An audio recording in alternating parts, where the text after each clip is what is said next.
Le rose rosse e tante carezze su un feretro per salutare un uomo, un imprenditore, un nonno, Egidio Maschio. Oltre 3.000 persone nel capannone dove il re delle macchine agricole era partito dal nulla per creare un grande impero. La compagna Fiore, i figli Andrea e Mirko sorridono, stringono le mani delle tante persone che hanno conosciuto Egidio. Ognuna ha un aneddoto da raccontare con un sorriso.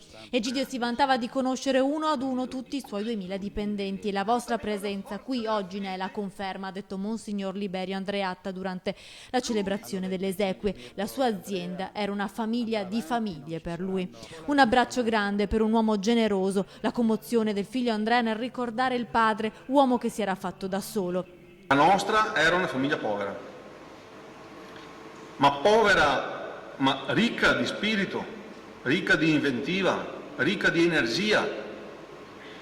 Quell'energia che noi tutti riconosciamo a Egidio.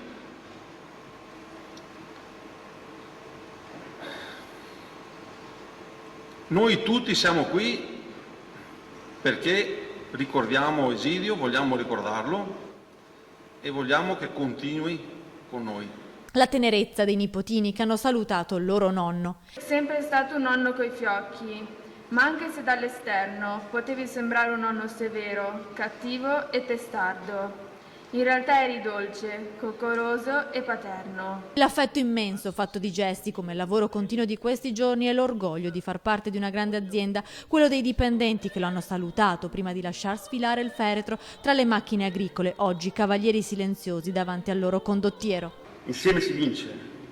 Ti ringraziamo per tutto quello che ci hai dato e siamo veramente fieri di avere avuto uno come te. Aiutaci a realizzare il tuo sogno, perché noi ci sentiamo parte di quello.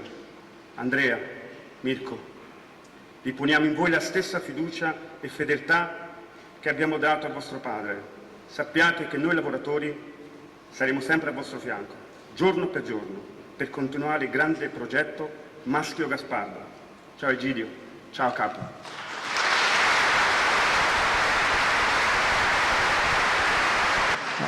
Cerchiamo di seguire l'ultima.